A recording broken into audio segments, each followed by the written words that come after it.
Atención, este episodio contiene lenguaje agresivo, así como descripciones de los asesinatos realizados. Se recomienda discreción.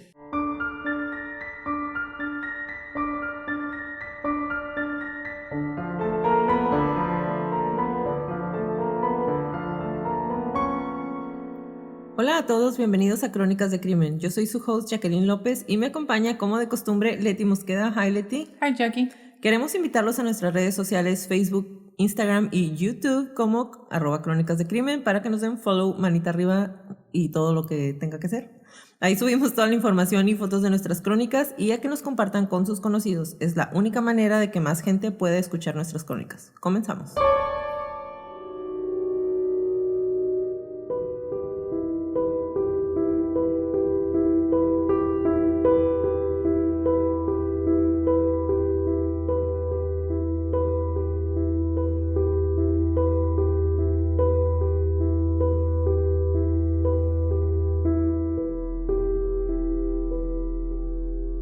A lo largo de la historia de la humanidad encontramos en diferentes épocas gente que nació para hacer una diferencia. Podríamos pensar que cuando nacieron tenían la suerte echada a su favor. Seres que dejaron huella y quedarán para la historia de la humanidad, algunos buenos y otros, la mayoría de los que recordamos, muy malos.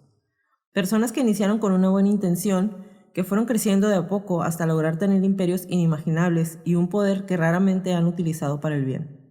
Ese es el caso de nuestra crónica de hoy. Un hombre que nació en un barrio muy pobre, que superó muchos obstáculos y además de ayudar a los más pobres, tenía una sola misión en la vida: ser millonario. El día de hoy les voy a narrar la crónica de los miles de asesinatos perpetrados por y a órdenes de El Patrón, el zar de la droga, Pablo Emilio Escobar Gaviria.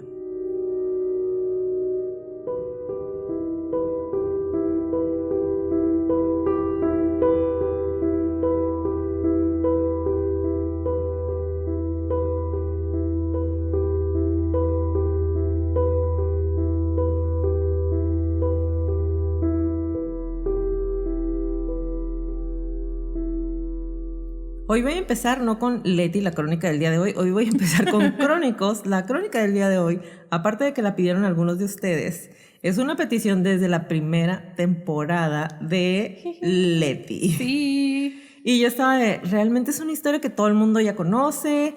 Digo, la mayoría de los asesinos que tenemos ya los conocen, pero la historia de Pablo Escobar realmente está pasada y repasada otra vez. Pero dije, está bien, vamos a ver la parte del perfil, que es lo que Leti nos va a ayudar a diseccionar. Claro. Y vamos a ver cómo se fue desdoblando este hombre que en cierto punto tuvo tanta necesidad de poder, se sentía tan fuera del alcance de la ley, que realizó cosas que en serio para su época fueron hasta cierto punto un parteaguas en la cultura del narcotráfico y el terrorismo. Yes. Y que dio pie a eso precisamente, el narcoterrorismo. Él es el inventor de esta parte, como parte de la cultura en un país completo y después en el mundo. Claro, a mí, ya sabes, pues, ¿qué te digo? Es mi obsesión desde que estoy chiquilla, por alguna razón. Y hace rato estaba justo platicando esto de, ¿pero qué te obsesiona o qué le admiras o estás enamorada de él? A mí... Sí, la respuesta sí, es todo sí. eso. A mí, en general, la narcocultura, el narcotráfico, siempre se me ha hecho muy interesante por las masas. Uh-huh. Todo lo que sea mover, influenciar, convencer, ordenar, manejar masas, a mí se me ha hecho siempre muy interesante desde que estoy en la primaria, ¿no?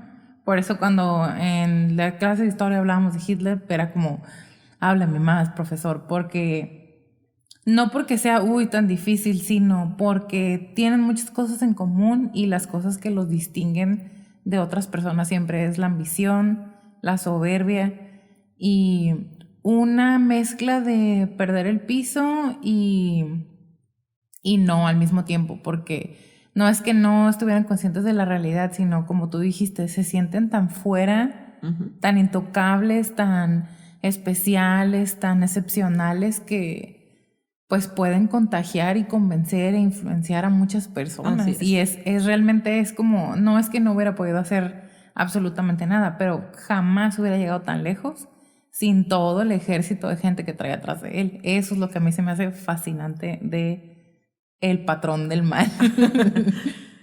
Hubo un tiempo en el mundo en el que todo aquel que tuviera acceso a las noticias o a la televisión sabía quién era Pablo Emilio Escobar.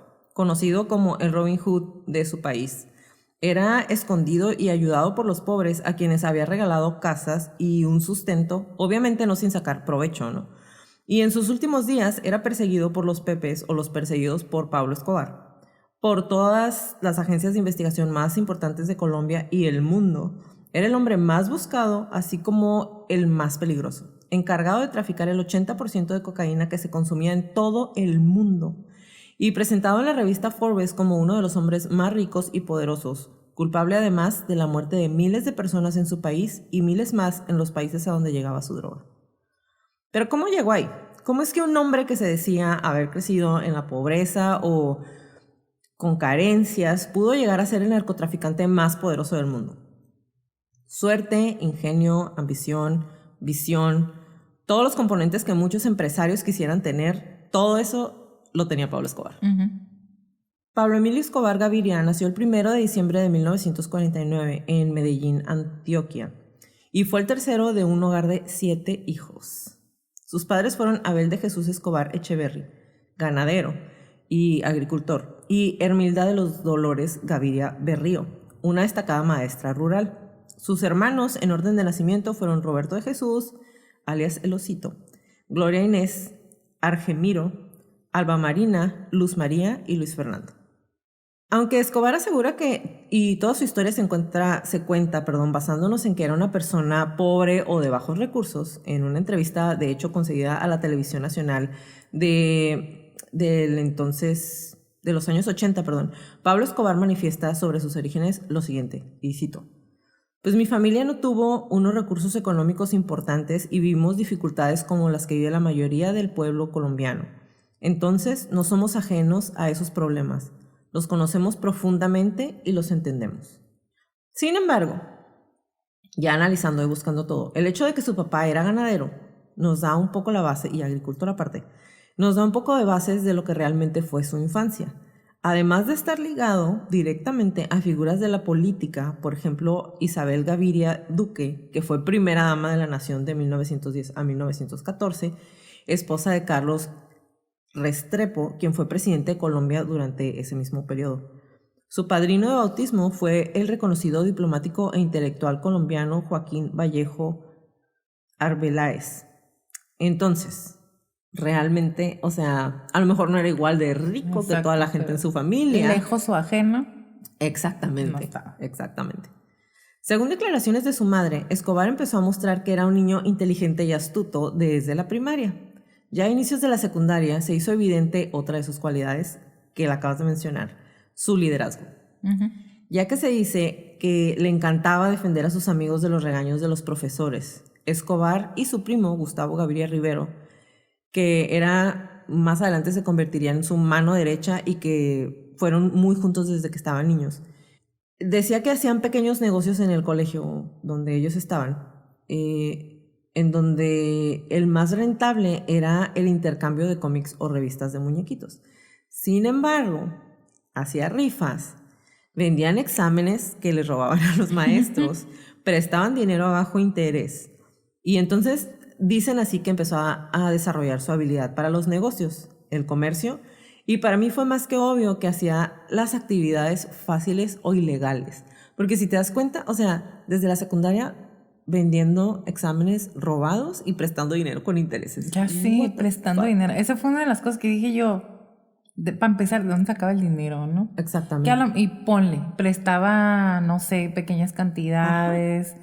Y te cobro, no sé, te presto 100 pesos y me pagas 115. Algo así me imaginé. Porque pues estás en la secundaria y 100 pesos te sirven para lo que sea. Pero ese interés, o sea, yo a la secundaria nada de eso, pues. A mí me llamó mucho la atención porque desde un inicio, o sea, hay niños que trabajamos desde muy chicos sí. Y no necesariamente haces algo que esté fuera de la ley. Exacto, ajá. O sea, y más si sus papás tenían un trabajo pues digno, digámoslo así, un trabajo dentro de la ley. Entonces, eso me llamó mucho la atención. En 1969 terminó el bachillerato o la preparatoria en el mencionado liceo que era el Lucrecio Jaramillo Vélez y hoy es la Universidad de Antioquia. y fue admitido para cursar los estudios en la Facultad de Economía de la Universidad Autónoma Latinoamericana de Medellín, en la cual estaba estudiando y estudiaron varios de sus primos Gaviria, entre ellos José Obdulio, pero finalmente optó por retirarse ya que prefirió dedicarse a sus negocios personales. Les voy a decir más o menos algunas de las ocupaciones que tuvo a lo largo de su carrera. Fue criador de vacas y eso se me hace raro porque pues su papá era ganadero. Y luego se pasó a matón de sueldo y ladrón de carros. Ah, bueno. Un salto muy normal, ¿no? Sí. Su carrera delictiva se inició con la compra de objetos robados y el contrabando a pequeña escala. Inclusive en algunas partes decían que se robaba las lápidas de los cementerios de mármol. Exactamente, y las revendía. Sin embargo, su mamá siempre dijo que eso era una mentira porque él era muy creyente de Dios y entonces sabía que eso era un pecado y por eso no lo había hecho.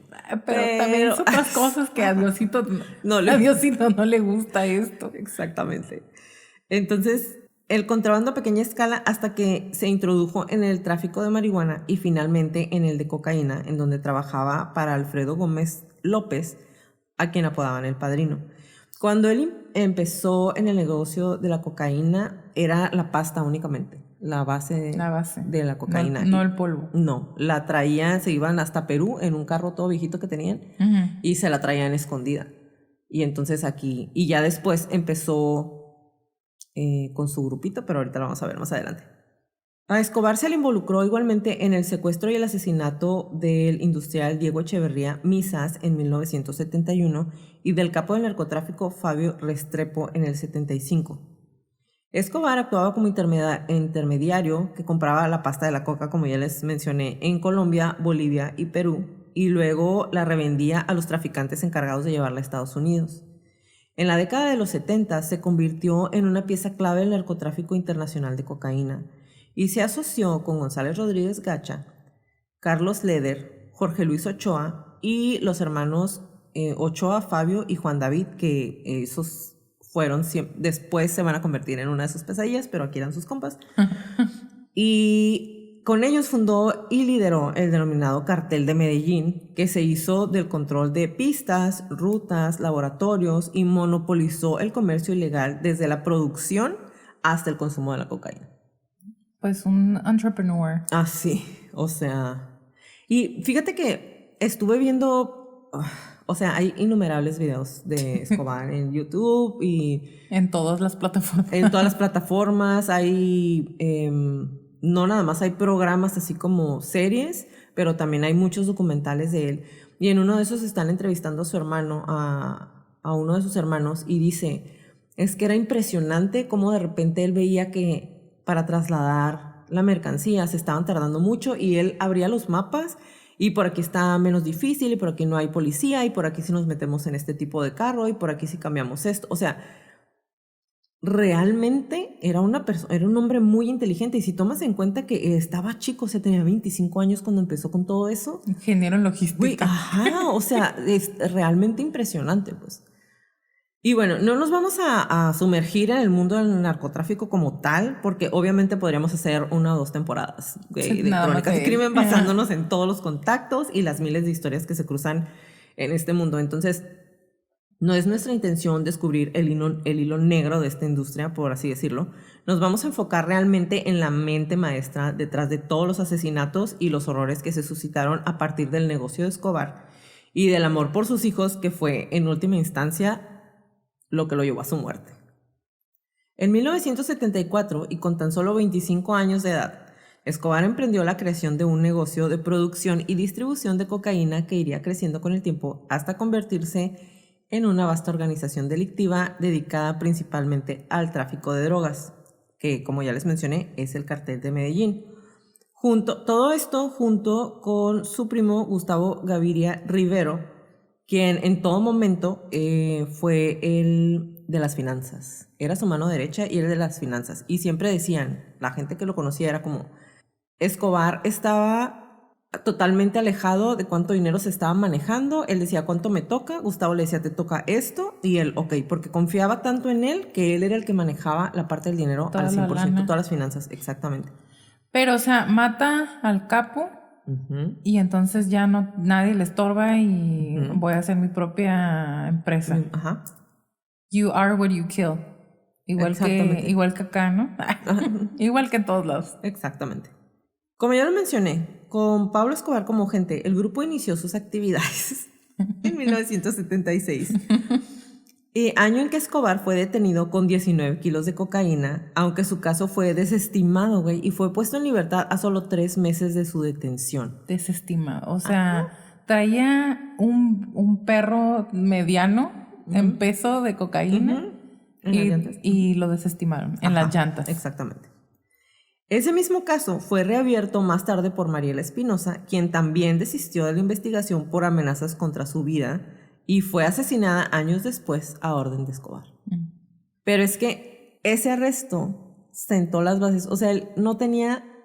Cuando ya se hace todo el show más grande, no tenían evidencia de que él estuviera ligado con nada. Y tiene la foto esa que les vamos a subir, obviamente, en las redes sociales, en donde se está riendo. Su cartelito. Donde se está sonriendo, exactamente. Y que se supone que no había quedado huella de esa foto, pero sí la tenían. Y entonces es como más tarde le aguan la fiesta. En 1976 se casa con María Victoria Eugenia Henao Vallejo, o la Tata, como le dicen, con quien se casó cuando ella tenía 15 años y Escobar 26. What the fuck. No, amiga, espérate. Y luego, resulta que ella era hermana de uno de sus amigos. Pero como él era muy coqueto, cuando el amigo se da cuenta que anda queriendo salir con su hermana, se pelean, se hacen de palabras, y Escobar dice, pues me la voy a robar, ¿no? Y se la lleva, y la abuelita de María Victoria es la que les da permiso de casarse. Abuelita alcahueta. O sea, los papás, ¿qué importan? La abuelita le dio permiso. Pues es que también, o sea, a veces las abuelitas son las que mandan. Con María Eugenia tuvo a sus 2 hijos que salieron otros después de su muerte, pero los hijos de su matrimonio, los reconocidos, fueron Juan Pablo Escobar Henao, que nació el 24 de febrero del 77, y Manuel Escobar Henao, que nace el 24 de mayo de 1984.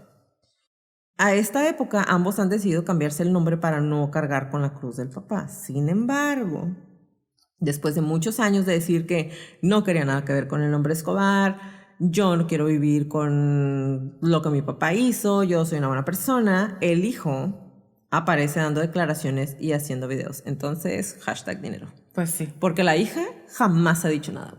Jamás. O sea, a ella...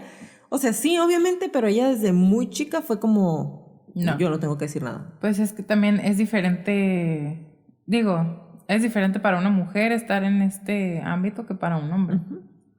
Pero la relación que ella tenía con su papá era como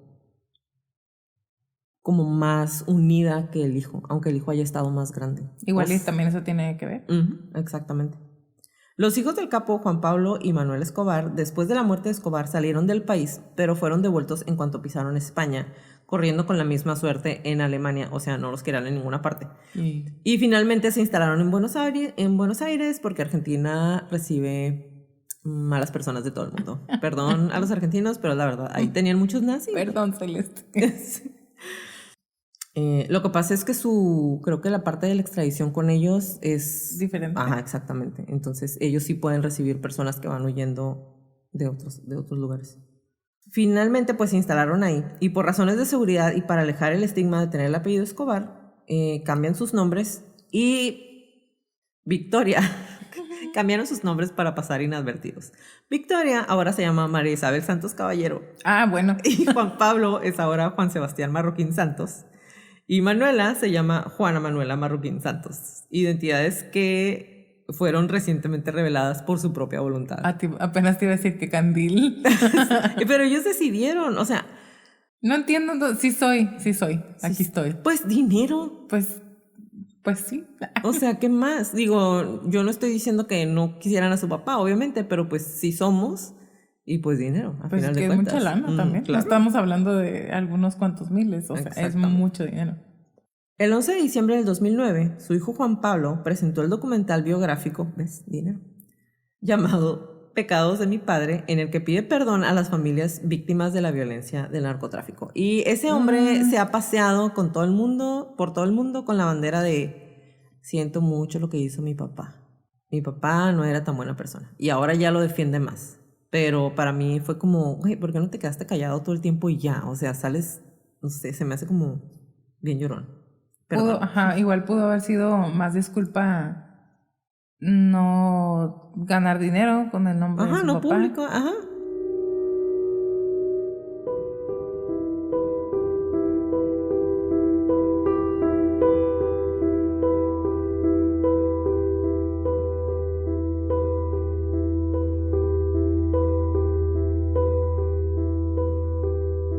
Pero bueno, regresando a Escobar, algo que lo diferenció y que tal vez fue parte de lo que al final de cuentas le costó su imperio fue que Escobar no se escondía.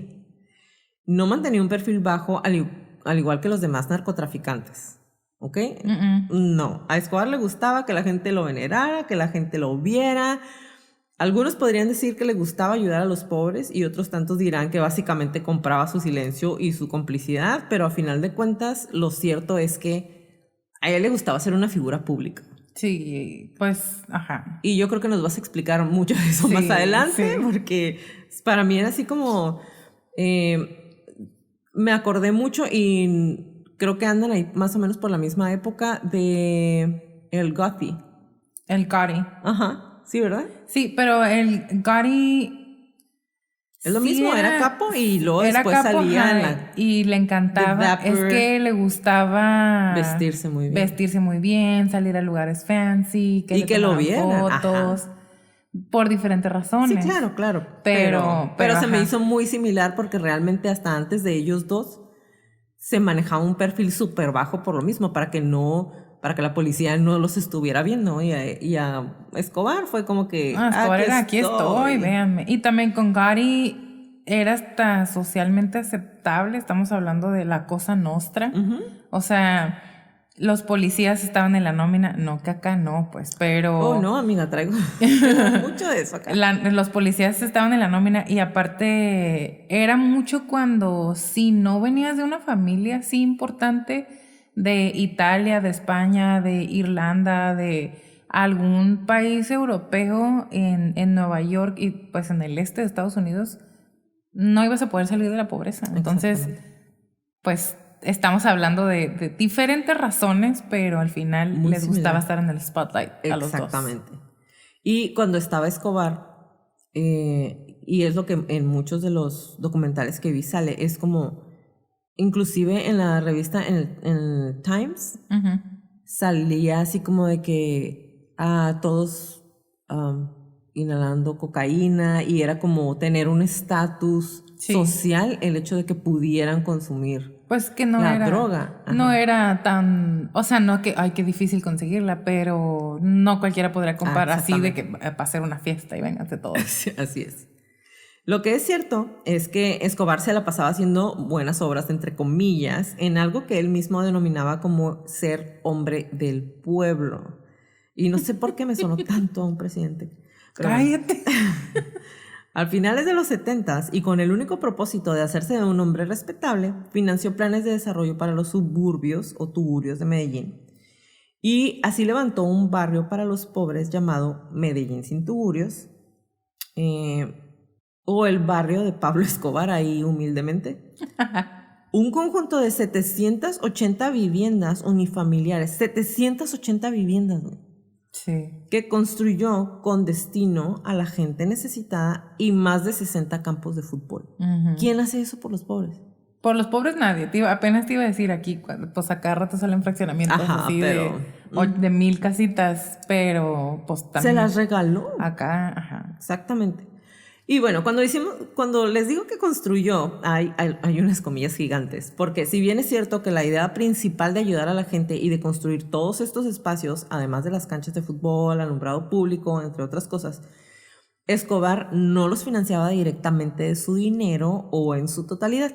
Lo que hacía era que les hablaba a diversos empresarios, gente que ya tenía dinero, y les pedía de favor, entre comillas, que ayudaran a las construcciones o se morían.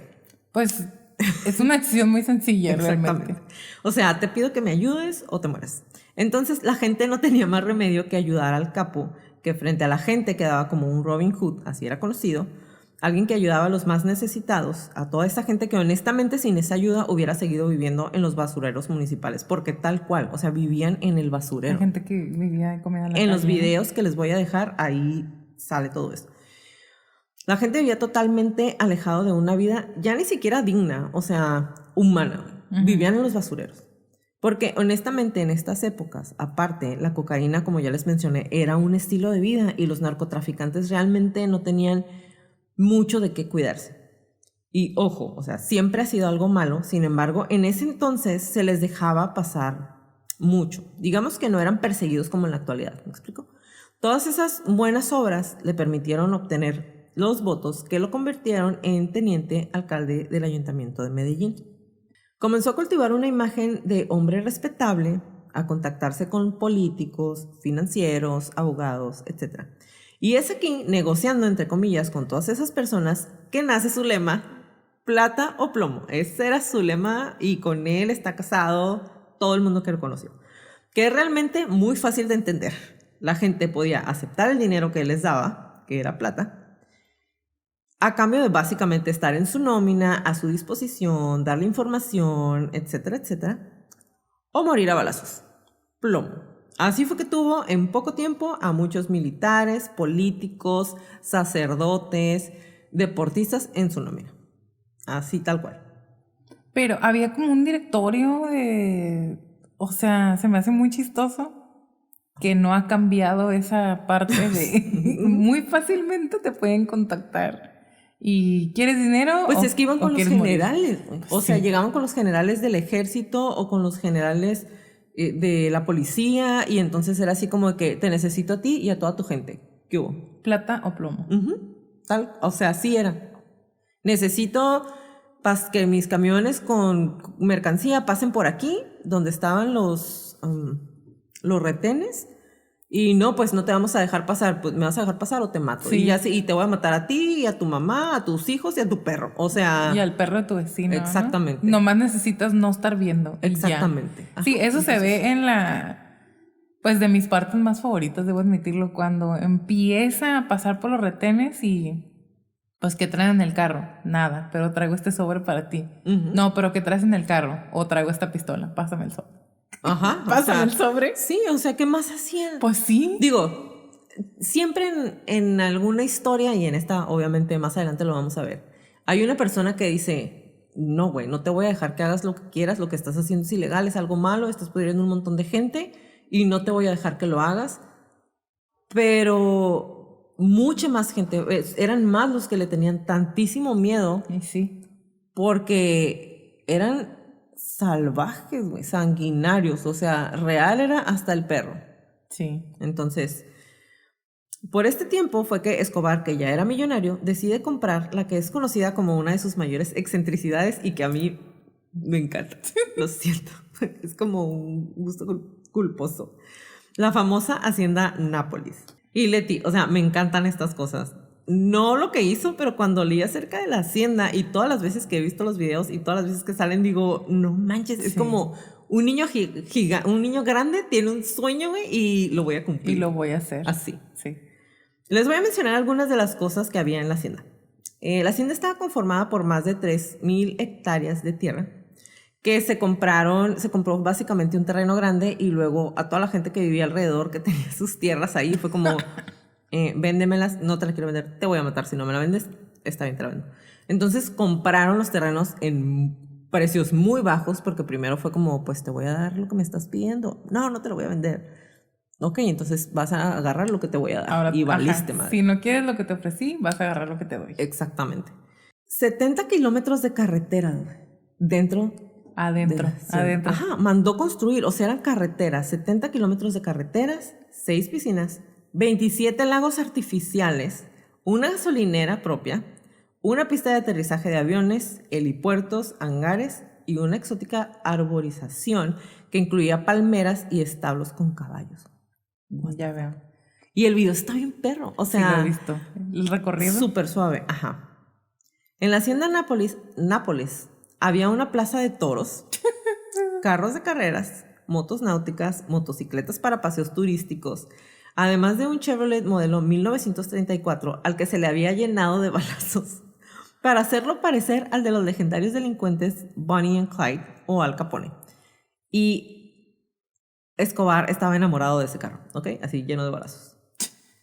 Contaba con un importante zoológico que, o sea, andaban casuales en Estados Unidos. La Tata, su viuda, dice en una de las entrevistas que le hacen que andaban de vacaciones así casuales, pasaron por un zoológico y le dijo él, me quiero llevar unas cebras a la hacienda. Quiero cebras en la hacienda. Y entonces después de eso, dice la mujer que llegó con un montón de animales.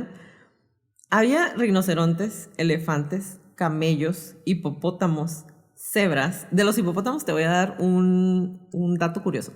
Cebras, jirafas, grullas, impalas, venados, canguros, flamencos o flamingos, como le quieran decir, avestruces, una pareja de loras negras únicas en el mundo, entre otros animales exóticos. Y todos eran exhibidos ahí. La gente podía ir y ver los animales.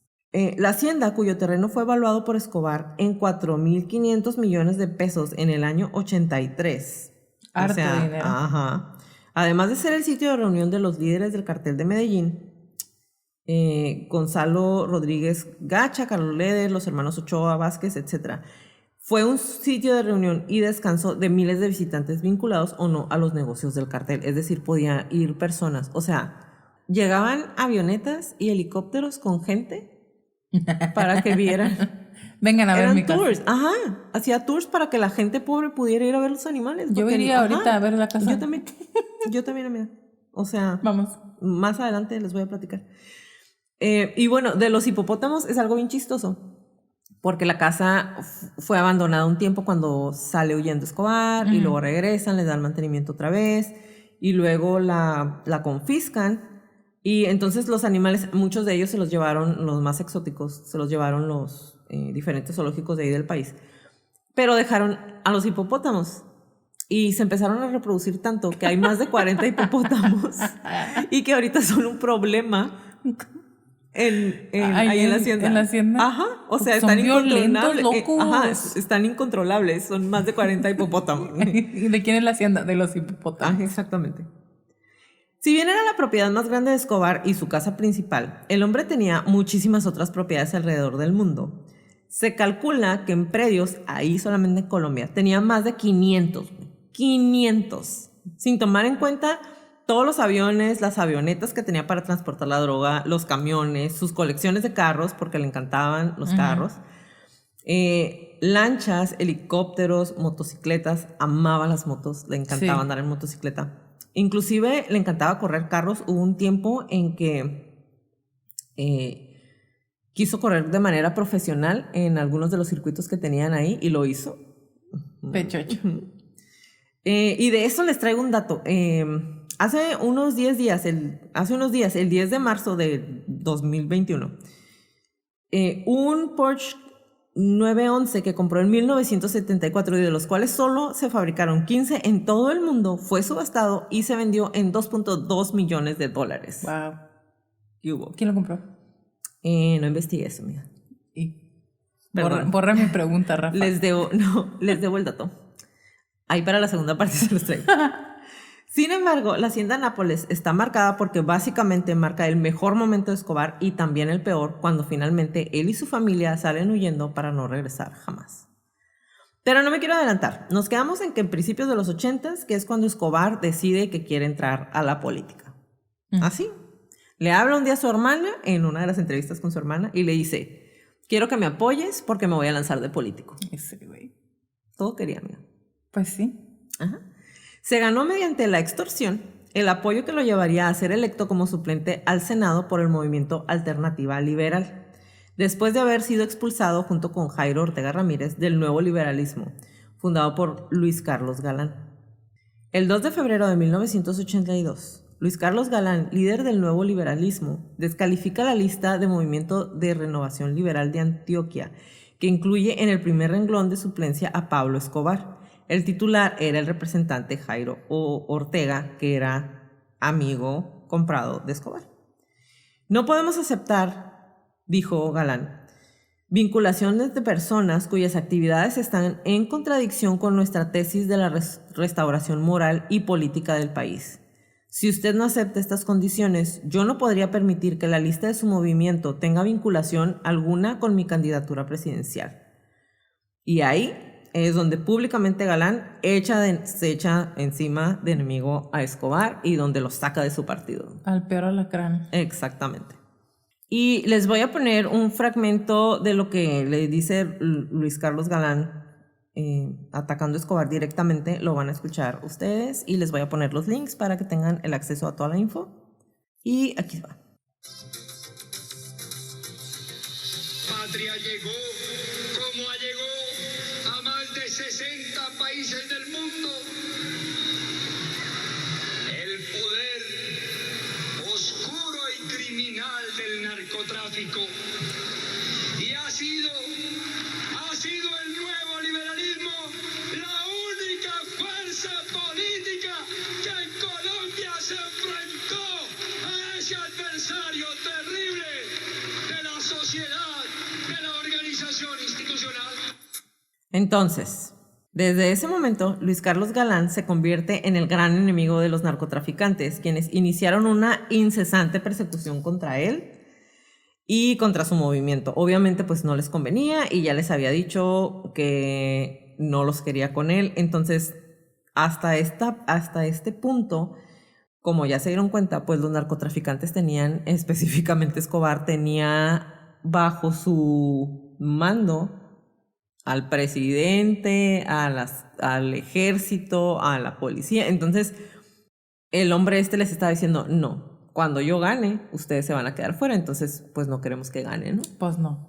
Bajo las instrucciones de Pablo Escobar y de Gonzalo Rodríguez Gacha es que lo empiezan a perseguir.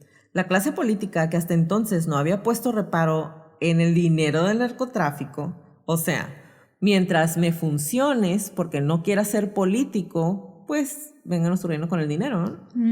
Ahí se sintió o fingió sentirse ofendida y amenazada ante el auge de Escobar y además los miembros de los carteles de la droga.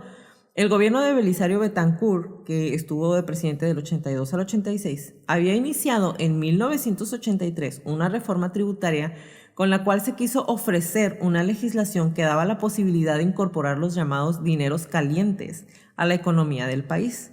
Se había discutido entonces la posibilidad de legalizar la droga y sus principales protagonistas, o sea, los narcotraficantes. Y todo eso quedó solamente en entredicho. Entonces, imagínate el poder que tenían, que en ese punto era como, pues sí, estás metiendo tanto dinero al país que si ese dinero lo volvemos legal, legalizando la droga, pues entonces el país iba a tener ingresos muy considerables. Ajá, y el dinero ya no nada más queda en el narcotráfico, sino queda ya entra a mi dinero propio de mí, que si me toca ahí puedo agarrar. Exactamente. Escobar fue invitado en 1982 a la toma de posesión de Felipe González, el tercer presidente de la España democrática, por el empresario español Enrique Sarasola, quien tenía importantes negocios en Medellín. O sea, todo el mundo ya sabía que yo. De esta forma, en su mejor momento logró acumular gran influencia en múltiples en lugares legales, civiles, económicos, religiosos y sociales de Medellín, de Antioquia y del país completo, como ya se los mencioné. Pero su pantalla empezó a derrumbarse en 1983, cuando el periódico El Espectador publicó una serie de notas editoriales escritas por su director, Guillermo Cano Izaza, que revelaban lo que realmente se ocultaba detrás de Pablo Escobar. O sea, que era narcotraficante. Hasta ese punto todo el mundo le preguntaba, ¿y de dónde viene su dinero? No, pues, o sea, vean, tengo ganado. O sea, no, ahorita lo que les voy a decir me dio mucha risa. Pues soy ganadero, o sea, de ahí viene el dinero. El Congreso, que en un principio mostró una actitud vacilante, suprimió su inmunidad parlamentaria y se abrió el camino para que las autoridades empezaran a perseguirlo. Escobar jamás pensó que la política sería realmente su perdición, que todo su poder llegaría a nada ante la maraña política que era lo que realmente manejaba el país. O sea, se encontró con personas peores que... ¿Por qué? Perdón, pero es cierto. Pero con la legalidad detrás. Exactamente. Por su parte, el ministro de Justicia, Rodrigo Lara Bonilla, Lideró igualmente una investigación contra Escobar al comprobarse la presencia de dinero de dudosa procedencia en la política y en los equipos de fútbol nacionales. ¿Ok? Resulta que en el 2007 se descubrió que una de las copas que ganó Colombia la pagó Escobar. Le gustaba mucho el fútbol.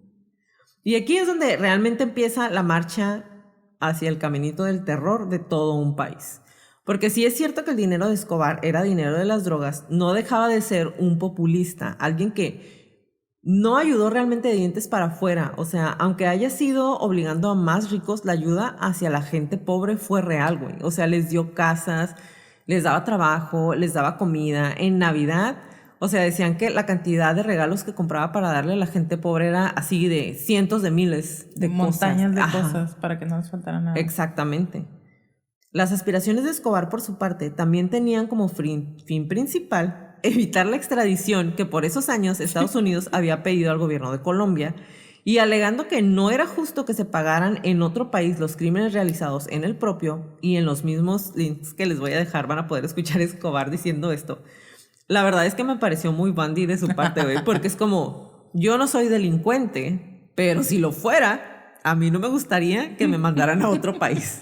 Y está, o sea, desde aquí empieza su manipulación masiva, porque es como, o sea, si le estás dando al pueblo lo que nunca ha tenido, lo que no está recibiendo de la política, lo que no está recibiendo, digamos, entre muchas comillas y subrayado, lo que no está recibiendo de los que están obligados de cierta manera a ayudarlos, los está ayudando Escobar, pues está comprando el amor del pueblo, que bien sabemos es de lo más importante que necesita un político, una figura pública, un narcotraficante, un delincuente. Si tienes al pueblo, a tus vecinos de menos ganados, difícilmente pues vas a tener enemigos que puedan acercarse a ti. Exactamente, que es lo que vamos a ver un poquito más adelante, porque realmente cuando empiezan a perseguirlo hacia el final ya de su carrera, la gente lo cuidaba. O sea, la gente se paraba en los teléfonos y cuando veía policía o veía cualquier movimiento, les avisaban, ¡ey, ya van para allá! Sí. O sea, ¡ey! Alerta roja, alerta roja. Exactamente.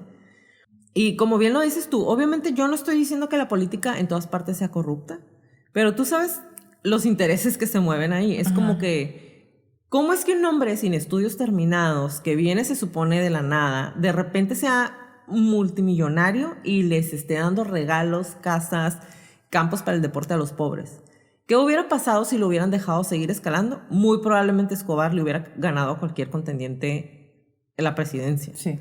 Porque aunque su dinero provenía del narcotráfico, lo que sí era cierto es que tenía ganado el voto público, el voto de los pobres, que a final de cuentas hubieran llevado indiscutiblemente a la victoria. Y quiero hablar de del presidente, pues, pero no lo voy a hacer.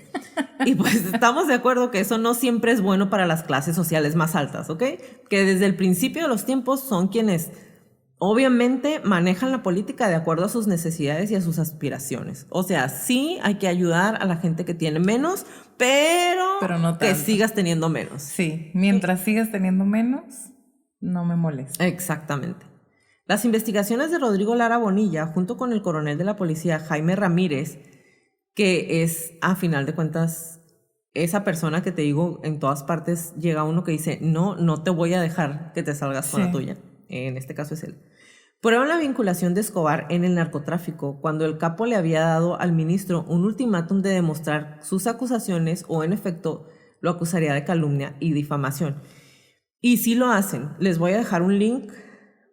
Les voy a dejar varios. Y dentro de ahí vienen cuando Escobar le dice que lo va a demandar por calumnia porque no es cierto, y luego le sale el tiro por la culata, machín.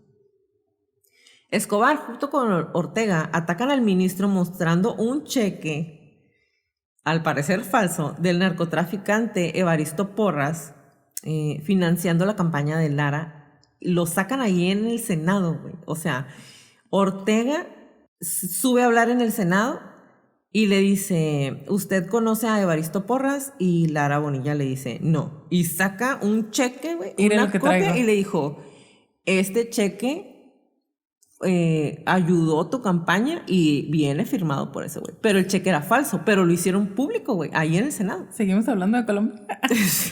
Así es. Entonces, el ministro lo niega y lo desacredita lo que están diciendo y desacredita a Escobar mostrando públicamente un documental del canal estadounidense del ABC sobre el capo, mientras que Ramírez encabezaba un operativo que desmanteló Tranquilandia al mismo tiempo cuando estaba pasando todo eso, que también hay un documental acerca de esto, que es un gigantesco complejo de laboratorios. Es la primera vez que encuentran un laboratorio completo de Escobar, que en la mayoría de las series y documentales sale esa parte, que llega el ejército en medio de la selva y en los cerros, y se dan cuenta la magnitud de lo que está haciendo. O sea, es uno solo, saben que tiene muchísimos más, pero encuentran completo, así, desde la pizca exactamente de la amapola hasta cuando ya están empacando la copa. No Entonces, manches. exactamente. Toda una línea de producción. Ajá. Y esta fue la primera vez que como que mira, aquí está tu cochinero. Sí, exactamente. Y fue Colombia junto con otros países que lo andaban buscando, fue Colombia solo. Se supone que fue Colombia, pero ya Estados Unidos estaba... Ya le traían ganas. Exactamente. Ya lo estaba traían. participando, la DEA ya estaba participando como, mira, esto porque ya querían que lo extraditaran. Estados Unidos ya lo tenía en el radar. Porque ya pues los tenía todos bien drogados, ¿no? Exactamente. Porque acuérdate que en esa misma época fue cuando en Estados Unidos se soltó la violencia, así escaló a niveles de que la gente estaba tirada en la calle porque había consumido cocaína y afectó mucho a todas las clases sociales, pero específicamente a la gente de color. Sí. O sea, era una exageración y se agarraban a balazos en todas partes, en los centros comerciales, o sea... Es cuando andaban babosos en Estados Unidos. Exactamente. ¿Qué es? ¿Late 80s? ¿Early 80s? Early 80s. O sea, principios de los 80s. Que es cuando ya ves, cuando estábamos hablando de los hermanitos de Eminem. ¿Cómo se llaman los...? Se me están olvidando sus nombres. Los niños que matan a sus papás. Ya, los Meléndez. Los Meléndez. Ajá, ya ves que te decía Menéndez. Que es cuando para Estados Unidos se termina el... amor y paz hippie, y disco y hippie y empieza la droga, el dinero, el narcotráfico. Exactamente, que es cuando el gobierno de Estados Unidos le declara la guerra al narcotráfico y a las drogas y se acaba el amor y paz. Hasta apenas. Qué interesante. Por lo tanto, Escobar pierde su avance y pierde su visa de Estados Unidos. Le cancelan la visa y públicamente Escobar renuncia a la política. Y Leti, les voy a poner el audio de sus declaraciones. La verdad es que en internet hay muchísimos videos y entonces les voy a dar los links de todo, pero les quiero poner ahorita una parte de cuando él dice, ya no me interesa.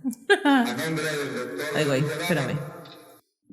Si alguna vez había decidido intervenir en política era porque sentía la necesidad de prestar un servicio a la comunidad, pero yo he tomado la determinación de retirarme definitivamente de la política porque considero que para prestarle un servicio a la comunidad lo puedo hacer con mis obras cívicas sin tener ninguna participación en ella.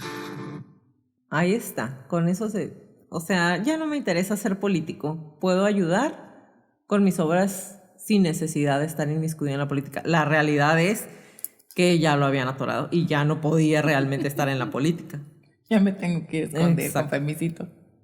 En un momento muy paralelo a todo el alboroto político y todo lo que estaba pasando, conoció a Virginia Vallejo.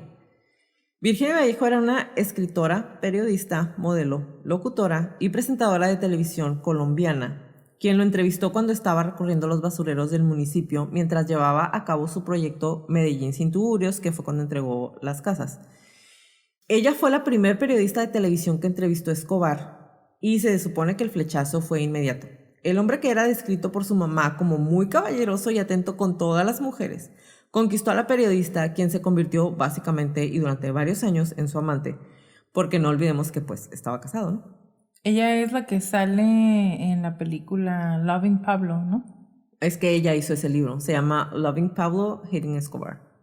Ajá. Amando a Pablo, odiando a Escobar. Que El por libro mucho es de ella. tiempo dijeron que ella era la que lo había puesto, ¿no? Ajá, pero... Pues se puso solo, digamos. Ajá. Si acaso ella nomás traía una lámpara más en esa búsqueda. Y fíjate que después de estar leyendo y ver las entrevistas y leer un poquito del libro que ella escribió, realmente no me hace match que ella lo hubiera entregado. No, o sea, Porque- ni al caso, no, pero pues nos gustan los crímenes de pasión y la Exactamente. venganza de los amantes y Exactamente. todo eso.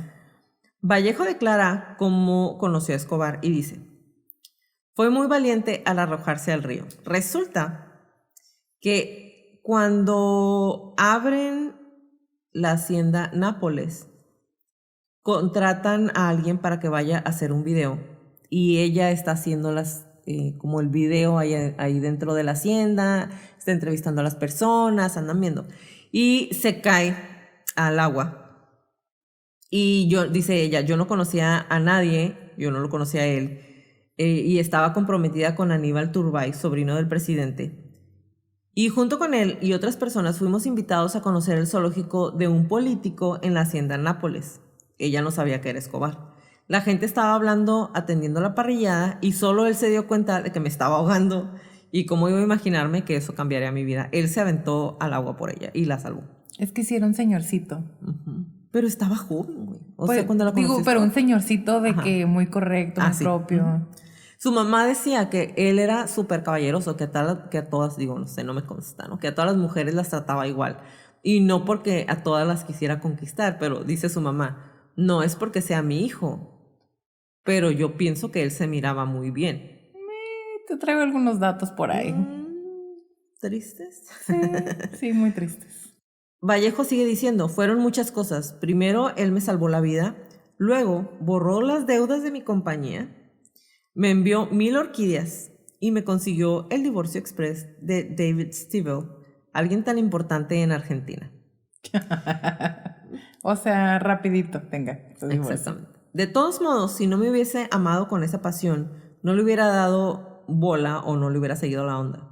En ese momento podía escoger al hombre que yo quisiera, bien modesta. Aunque en las series dicen que me acosté con él al día siguiente, la verdad es que no es verdad. Y la neta aquí tengo varias observaciones de esa mujer que de verdad la verdad es que estaba muy muy guapa. Cuando vi la foto dije, oh wow, sí estaba guapa. Pero cuando está hablando en una de sus muchas entrevistas, entre otras cosas, en la tele, dice que ella dice, lo pintan como alguien muy inteligente y lo trataban, pero la verdad es que lo trataban como el campesino que era. Eso dice ella. Qué interesante. Ajá. Básicamente dice que ella le dio la clase y el estatus que él tenía y se adjudica todo lo que le pasa a Escobar a partir de que la conoce y que al final se volvió loco porque ella lo dejó. Y dice que básicamente nadie se acordaba de él hasta que ella escribió su libro. Y pues neta, güey, que en mis muy escasos 38 años, siempre he sido consciente de quién es Pablo Escobar. O sea, no sé a qué se refiere ella con que nadie se acordaba de él hasta que ella escribió el libro, güey. Yo creo que sería imposible que pasara esto. ¿Cuándo sacó su libro, según ella?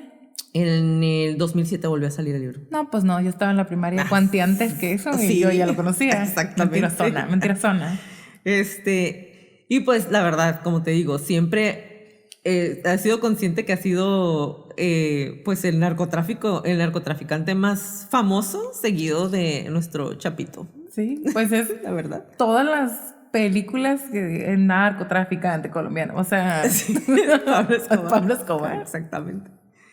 El 30 de abril de 1984, Lara Bonilla, con el que se estaba peleando el Escobar, es asesinado por órdenes de Escobar, dando inicio a un periodo que ha pasado a la historia como el narcoterrorismo. Aquí es donde lo bautiza.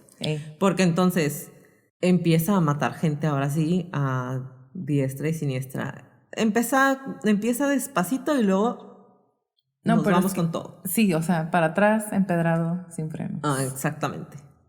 Después de que matan a Lara Bonilla, el presidente Belisario Betancourt, antes opuesto a la extradición de colombianos, decide autorizar la extradición, desencadenando una serie de operativos por parte de la policía para capturar a los miembros del cartel de Medellín. Obviamente el cartel de Medellín no eran los únicos narcotraficantes que existían, pero pues era el que operaba el 80%. Entonces, es lo que te iba a decir, pues eran los más grandes. Exactamente. Con este marco legal del Estatuto de Estupefacientes, Rodrigo Lara Bonilla inició la primera gran guerra contra el narcotráfico y se dispone del embargo, o sea, lo que hace en el Estatuto Rodrigo Lara Bonilla da pie a que se pueda incautar los bienes y aumentar las penas y multas para los delitos asociados con el tráfico de drogas. Por eso, obviamente, todos lo odiaban. Y entonces se pasa todo esto a la justicia penal militar. Con lo que no contaban era con que los militares también estaban en la nómina de Escobar. Entonces, obviamente, les avisaban cada vez que iban a ir por ellos. Los principales cabecillas del cartel debieron refugiarse en Panamá e intentaron en mayo de 1984, en medio de los llamados diálogos de Panamá con el expresidente Alfonso López Michelsen, en un último intento de acercamiento al Estado, o sea, queremos negociar. Pero fracasaron porque los diálogos se filtraron a la prensa. Entonces, la prensa puso así como, están negociando. Y pues ya no se pudo hacer nada porque ¿cómo vas a estar negociando con los narcotraficantes que se supone que estás persiguiendo? Cosa, me imagino que de alguna manera sin precedente porque, o sea, otra vez, no es que eran los únicos narcotraficantes, pero estamos hablando del monstruo del narcotráfico con no nada más el gobierno de Colombia, sino el gobierno de Panamá, el gobierno de Colombia, y estamos queriendo negociar, nada manches. Exactamente. Atorados todos. Exactamente.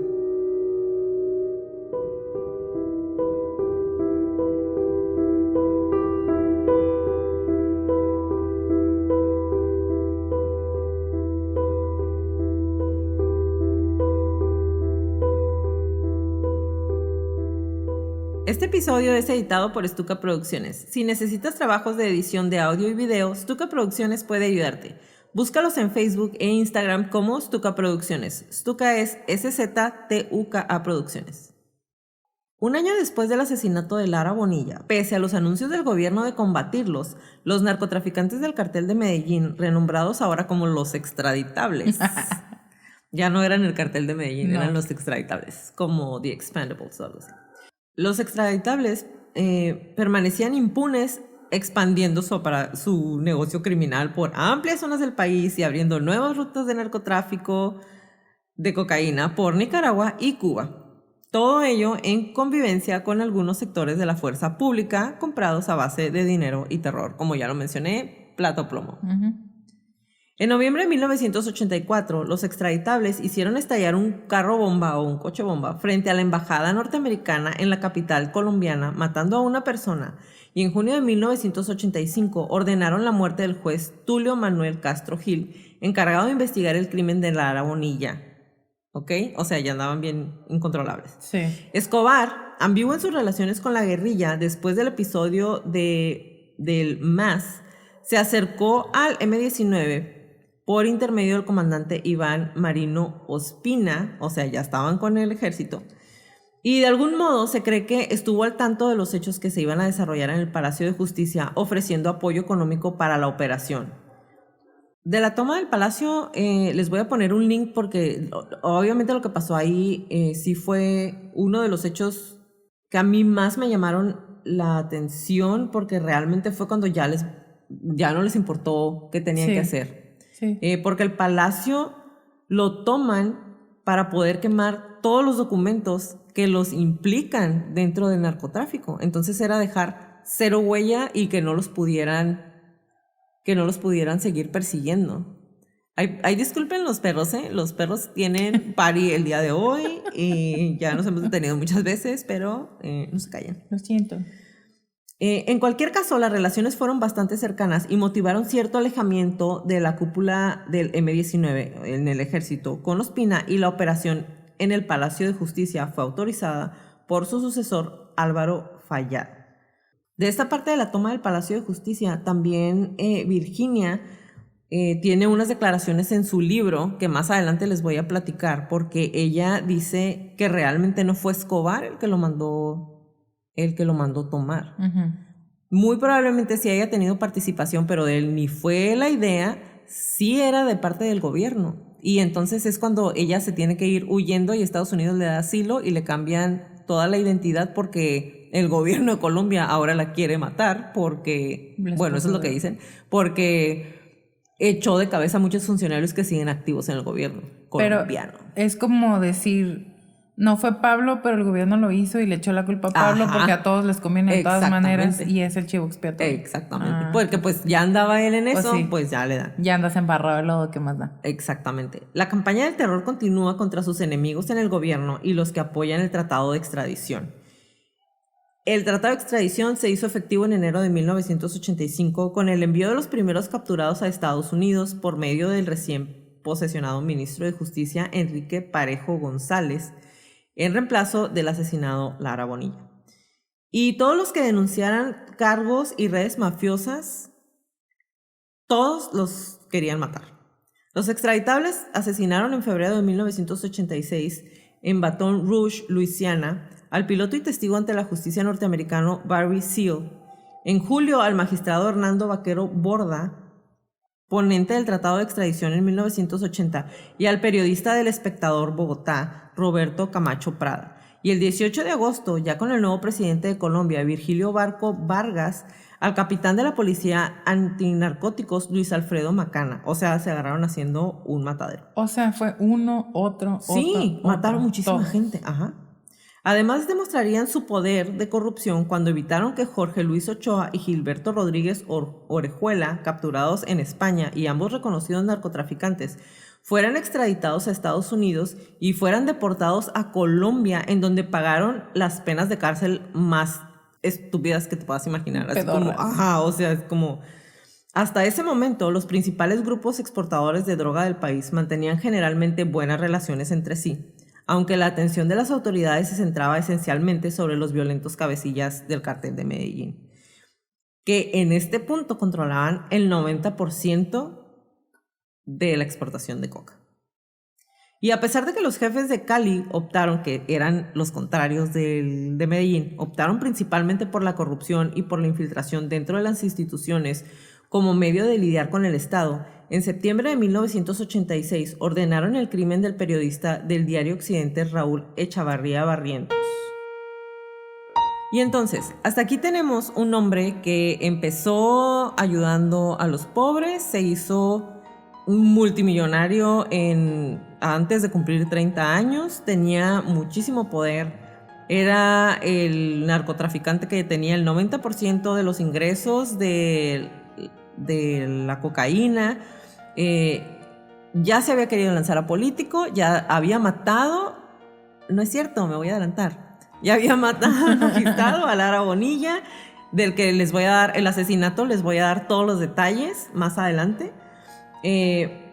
Ya estaban a punto de extraditarlos, ya tenían el nervio, habían empezado a hacer una masacre en cuanto a ahí todavía estaban matando a gente únicamente de la política, de los militares, y entonces la tensión ya era palpable y ya habían empezado a tener roces con el cártel de Cali, que era su enemigo número 1, y todo estaba así listo para irse al caño. Entonces, lo que sigue se los voy a decir la otra semana para que tengan que hacer. La otra semana vamos a ver, todo ahora sí, cuando se van de reversa. Para atrás, empedrado de bajada, sin freno. Ahí va, la semana que entra les voy a dar cuando ya empieza el narcoterrorismo en su máxima expresión. Carros bomba, edificios, gente de cualquier estatus social, lo empiezan a corretear, tenemos cárcel, tenemos que nos escapamos de la cárcel, hacemos una cárcel para nosotros, tenemos 1000 cosas que en serio si te pones a leer lo puedes decir, es una excelente historia de ficción, pero no, todo fue cierto. No lo fue, ajá. Y también tenemos los diferentes análisis a través de la historia de su personalidad y no hay un diagnóstico tal cual, yo tampoco lo voy a hacer. A él no se le hicieron pruebas psicométricas, no hubo oportunidad de sentarse con psiquiatras, con psicólogos. Es más, ni siquiera le hicieron una entrevista así tal cual como para ver nada, qué había en su cerebro. Pero lo que sí tenemos son todos sus rasgos de personalidad públicos, algunos privados, por Virginia, por su mamá, por sus hermanos, por su esposa, por sus hijos, por su amante. Todo eso sí lo traemos.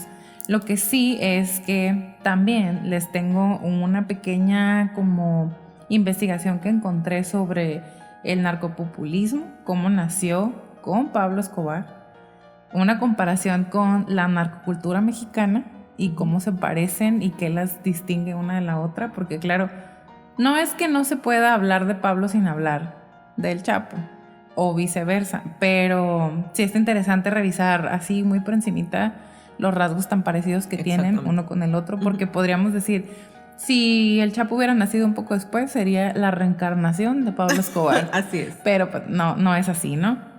Ahí casi que se cruzan. Sí, casi que se cruzan, casi que se conocen. Pero las cosas que les puedo mencionar así rápidamente, otra vez, el narcopopulismo nació con Pablo Escobar. Él se proponía a sí mismo, como bien lo dijiste, un Robin Hood del pueblo. Tenía el apoyo de la iglesia porque le regaló iglesias y le daba mucho dinero a los padrecitos. Ya te dije, creía mucho en Dios. Que él era muy creyente. Mezclaba actos de aparente bondad para poder confundir a la gente y promover la justificación de sus actos, porque de esa manera ellos podían aceptar los beneficios que traía consigo Pablo Escobar. Claro. Y bueno, construyó, como tú nos dijiste, escuelas, estadios deportivos, hospitales, le daba dinero y trabajo a los pobres. Y casas. Casas, comida, regalos, balones de fútbol, perritos, o sea, todo. Era como beneficencia pública. Ajá. Tal cual. De esta manera, Pablo Escobar perpetuó una identidad social y cultural tanto para él mismo como para las personas que lo apoyaban. Ese es el narcopopulismo. Esta identidad para muchos proporcionó seguridad y poder a pesar del carnage que había, o sea, la matanza humana y devastación psicológica que después de décadas de violencia extrema sostenida y tácticas terroristas pudo continuar con el narcotráfico porque la misma gente, como nos decía, lo cuidaban, lo protegían, le daban pitazos de que lleva la policía y todo esto.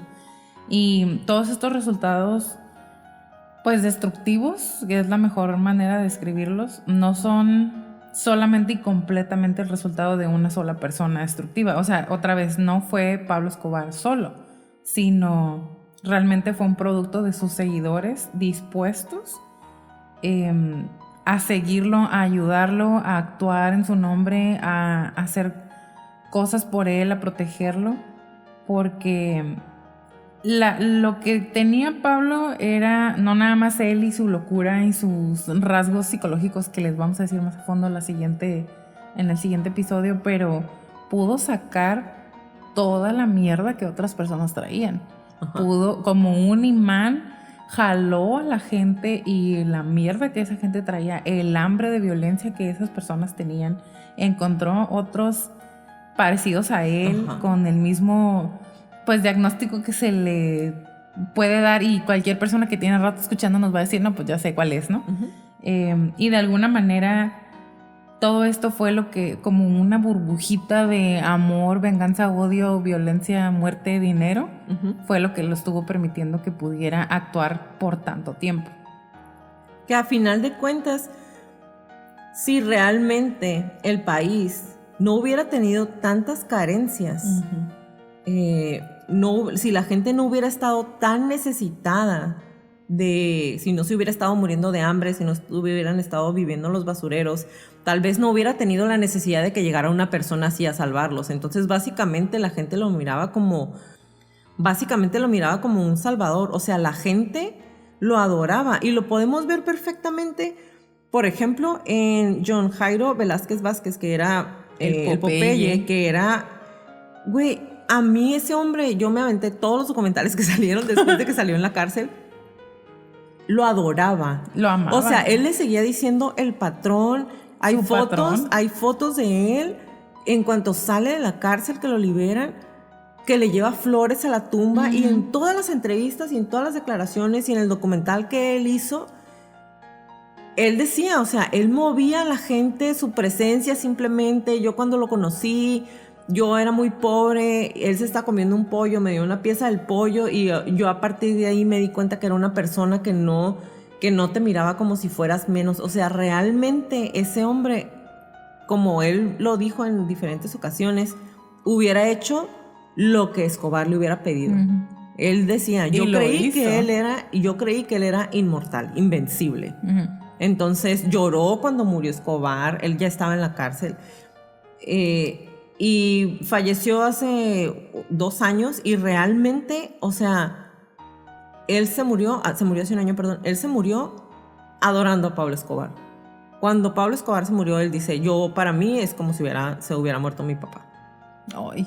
Entonces imagínate el impacto que tuvo en miles de personas, en los barrios que él hizo, que todavía existe, el barrio de Pablo Escobar. La gente dice, o sea, ¿quién más hubiera hecho eso por nosotros? Nadie nos hubiera dado una casa, nadie nos hubiera dado de comer, nadie nos hubiera ayudado. Si bien es cierto que la ignorancia, por decirlo así, de las personas que realmente no sabían cuál era el alcance de Pablo Escobar a nivel mundial en ese momento o cuál era el impacto de la droga que movía a Pablo Escobar, tenía en ese momento, la gente por eso lo quería, porque realmente se sentía ayudada. Aunque hubo un momento ahí mismo, que es lo que vamos a ver la semana que entra, en el próximo episodio,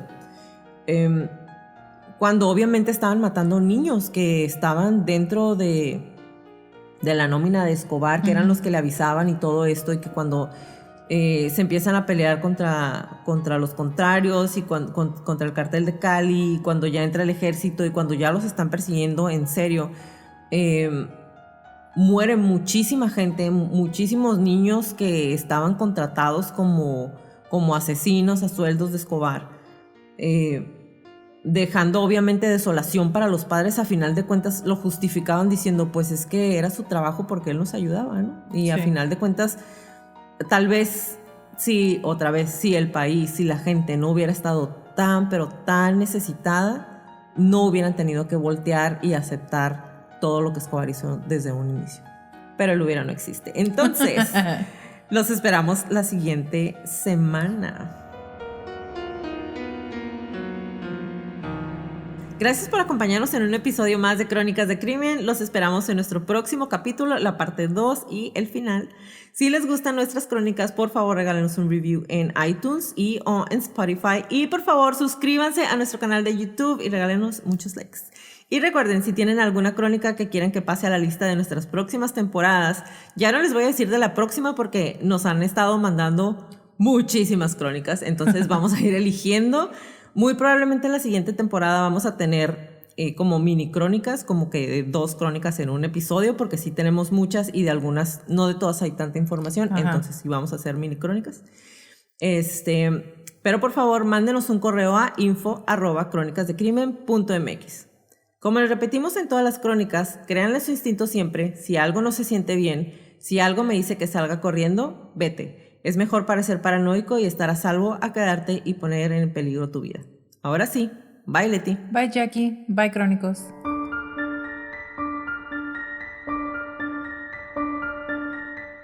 Toda la redacción y búsqueda de esta crónica fue hecha por mí, todo el perfil clínico fue realizado por Leti Mosqueda, música por Kevin MacLeod y toda la edición de sonido es de Stuka Producciones.